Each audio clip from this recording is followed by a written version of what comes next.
Hi Scorpio, welcome to Higher Source Tarot for your mid-month March 2022 tarot reading. This is a reading for all Scorpio, Sun, Moon, Rising, and Venus. Thanks to everybody for all the support. I appreciate you all and send you love and positive energy every single day. And if you're new to the channel, welcome to you. I post new readings on Friday, then again on Monday. So if a reading doesn't resonate, come back in a couple of days. You can watch a new reading. Friday's readings are always a general reading. Mondays are a different style every week. So today's reading will be a more detailed Celtic Cross style reading. But next week it'll be something totally different. So if you like tarot and you like the channel, I'd love to invite you to subscribe to Higher Source Tarot. All right, what advice do you have for Scorpio? Sun, Moon, Rising, and Venus. What does Scorpio need to know, please? Messages for Scorpio, please. So we'll start here with the tarot, then we'll have the angel answers. Then at the end, we're going to have a special message from Louise Hay. Current situation, we got the Knight of Pentacles. The immediate influence is the Lovers. You've got the Empress in your subconscious. Judgment is in the distant past. The Moon is in the more recent past. You have the Ten of Pentacles coming towards you. You're represented by your own energy with the Death card. You've got the Eight of Wands here. And, oh God, that's interesting. You've got the Eight of Pentacles. I apologize. Eight of Pentacles is the person or situation you're attracting. The Four of Wands and your hopes and fears. The Page of Wands and the outcome. Now, I want to say Libra had the Page of Wands there, but none of the other cards, okay? So that's always interesting to me. The bottom of the deck, your three clarifiers. There's something here we'll have to talk through. Now, clarifiers are things that you may need to address, things that could be blocking you from getting to the energy in the reading. But you have here Pisces, Gemini, Scorpio. You've got 5 major arcana here. That's a big deal. You've got earth, fire, and air here as well. But this is, there's something about this. When you have that many major arcana, it's a major life change coming through. So you may have to get courageous here, get bold with that Knight of Swords. Knights come in to get stuff done. They are of service to you. And this one seeks the truth. It has courage. It's not afraid to lay down the law. So if there's something with that Three of Swords, something that really disappointed you, it may be a final conversation, sort of a final nail in the coffin. But with that, whatever that is, that Three of Swords, the 3 swords indicate acceptance. They indicate moving forward. You've gained something from it. And I know that's hard. We say that nothing happens to us, it happens for us. But it's like when you really get a gut punch, it's like, how can that be for me? But I do feel like with the Six of Wands, that Six of Wands indicates that you're going to be riding high. So if it was a job that was lost or something dishonest at work, you've got great aspects for career and money here, but you also have nice aspects for love coming in too. That Six of Wands, you've got the 2 wreaths of victory here and many supportive people around you. So you move forward no matter what it is, no matter what has knocked you down, you will get up again and you will move forward. There's nothing holding you back here. This is all about learning from the past and moving forward.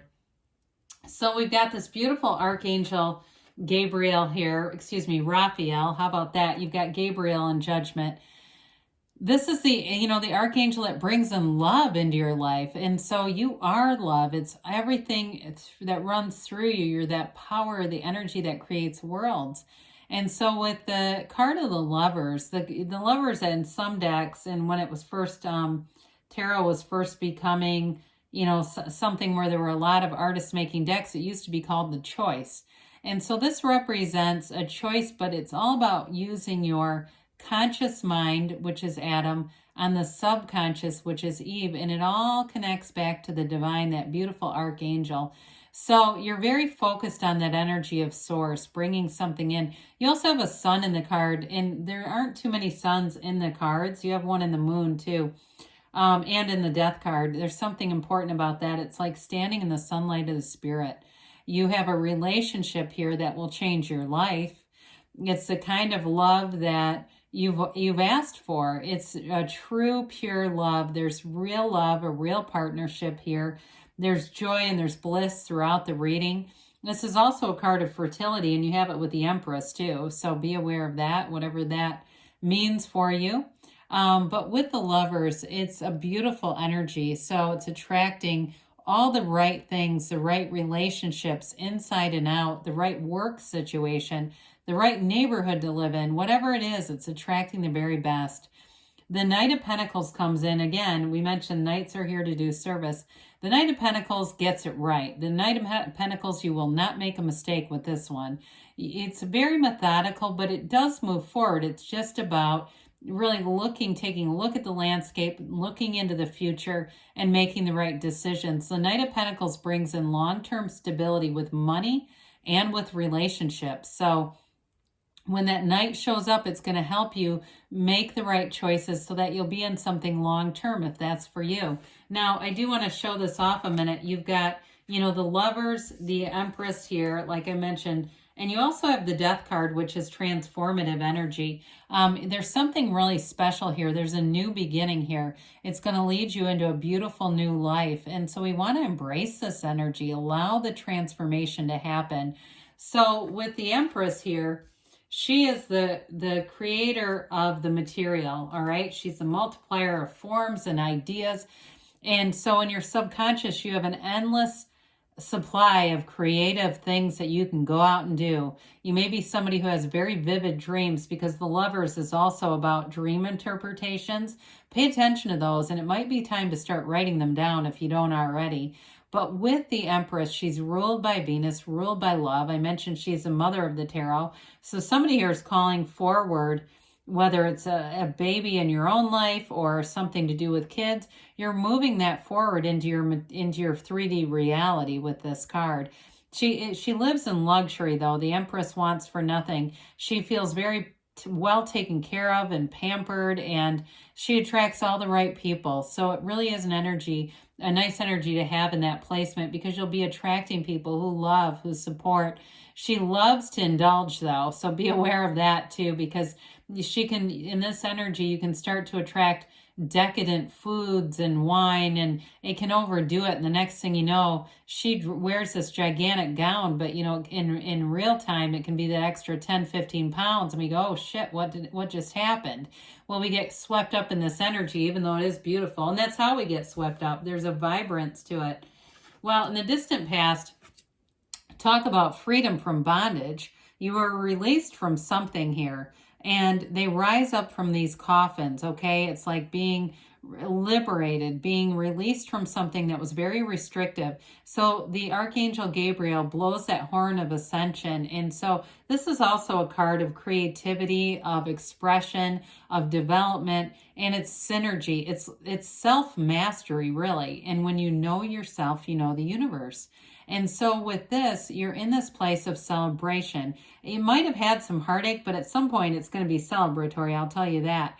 I mean, there's a release here. There's both relief and release. Whatever it was, it needed to, let you go, because it gives you a new viewpoint, a very mature viewpoint and perspective in your own life as you walk forward. So with the card of the Moon, this is a card of cycles. It's also a card of information coming out. You've got the Yodes of the Tarot there. They rain down from that moon, but the moon also mirrors the sun. And so you can see the sun is also here. It's going to be a dawn of a new day. It's a new cycle that brings in more for you. There's information that's going to come out in this. So if it's with a relationship, there's going to be a commitment. If it's something from the past, whatever that Three of Swords, Knight of Swords is, you're going to get information about that too. And I feel like it just kind of closes the door. If you've got some unfinished emotional business, whether it's with a job or a friendship or a relationship, you get what you need to be able to move forward, free of resentment, free of that bondage that we talked about with judgment. It's a decision in some way. Now, you also have the seat of the soul here. So it's just a reminder that we want to be in that place of meditation, of being in source energy, seeing life through the eyes of source, so that when something happens that's challenging, we don't get so bogged down by it. We don't lower our vibration so that we're just living in a challenge. Well, you got the Ten of Pentacles coming in. There's money coming in towards you, maybe from an unexpected place. If it's a new job for you or something where money was owed with Judgment, and here it comes through. The Ten of Pentacles, though, is also a card of great harmony. It's like building a legacy for the future. And it's also an energy of harmony in all areas of your life. So that relationship that comes in, to some extent, it helps to mitigate the day-to-day things that happen. You just don't care as much because you've got these two in the backdrop. They're the only two people in the world. There is a marriage in this reading too, by the way. So it's like your two partners going through life shoulder to shoulder. The love is there, and there's stability here. Now, if it's work related though too, you've got that stability, but also partnership at work where you've got good people around you. Well, we must die to be reborn. We know that. Here you are, your higher self is the skeleton telling you to let go of something from the past. You walk over the wreckage of the past, and in the backdrop, you've got that tiny little boat. Boats in the tarot are wonderful symbols. They symbolize your ships coming in. What you want is here. This is a card of truth, of integrity, high moral standards, and walking past things that maybe weren't at that level. It is a card of a rebirth. There's a revitalization here where you let go of the past and you walk into a new life. It's a new energy. I said before, you've got that dawn of a new day. You have it here. So you're beginning on a new page, and it's a beautiful transformation. With the Eight of Pentacles, the situation that you're attracting, eights are about vibration. They're about evolution, and they're about unity. And so with this Eight of Pentacles, it brings a nice stabilizing agent into the reading. In terms of relationships, I feel like you're both wanting to invest in the relationship and seeing it as important, that we don't just kind of get to be in relationships when we have time, that we have to put the time into the relationship. But it's definitely building up stability. Now, whoever you're attracting to may be a very hard worker. They may be somebody who is a great employee, or they own their own business, or they do something, even if it's like somebody who's freelance. I hear freelance, they say. So they could be like an independent contractor too, but they're good at it where they can, keep jobs coming in. There's no lag time, and they've got a great reputation, whoever this is. Maybe an earth sign too. I mean, I mentioned some of the other signs that are here, but this also could be an earth sign that you're attracting. Well, with the Four of Wands, the fours are measurement, order, their classification in the tarot. But this one brings in a special element because it's a marriage. All right, so it's telling you in a relationship you've got stability. It's like the four legs of a table here. These pillars represent a Hindu wedding ceremony, but they leave that walled-off city into something that's more free. It reminds me of the coffins in Judgment. You're being liberated from some energy that was restrictive. You've got unity here, though, too. So that continues throughout the reading.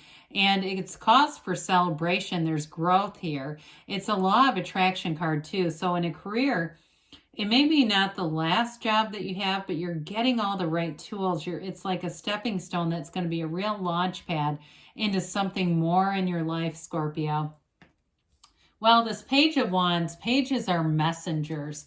And so the Page of Wands brings in a message that your life is expanding. Wands are about a new energy coming in. That's growth, it's enterprise, it's a renewal. But this Page of Wands is fun. I mean, pages are about optimism and enthusiasm. And this one is the one that, stands at the end of a race with a tray of glitter, throwing it on people, and is just so happy to be anywhere. So you've got this new vigor about you. You may have a very social, couple of months ahead where you're getting out and doing things, but you have great company around you. It's also a card that inspires you to do things that maybe you've never tried before. It's great for a new job because you've got that go-getter's energy. Wands are great for career. But in a relationship, it's good too because it's an uplifter. So it's being positive in a relationship. It's wanting to be your best self. It's wanting to be in a relationship that's fun. And we're not looking for the downsides of people. We're looking for growth. And we're looking for that compatibility in a relationship. So it's great expansion in your life. And let's see here, Scorpio. what the angels have to say for you. All right, what else does Scorpio need to know, please? Messages for Scorpio, please. Information for Scorpio.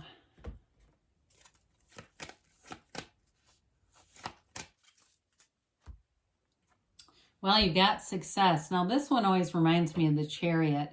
It's like that successful conclusion, moving forward into abundance and prosperity. You've got to ask for help from others. So I mentioned that companionship. You've got it in the Page of Wands. You have it again here too. They say remain positive. Well, I would say this reading is incredibly positive. You've got a new energy moving forward, or you're moving forward into it. And it's going to be something that brings in more into your life. They've got perfect timing. So you're in alignment when you're in the right place at the right time with the right people. And they say don't stop. So let's get our message here from Louise Hay. I connect with nature today. So that may be some guidance, a little push, get outside. Oh, well, here it says, spend time outside today, outdoors today. Breathe in the fresh air, relax under a tree, take in the whole sky. Notice that nature isn't judging you. So good things are on the way for you, Scorpio. I love you, and I'll be back again soon.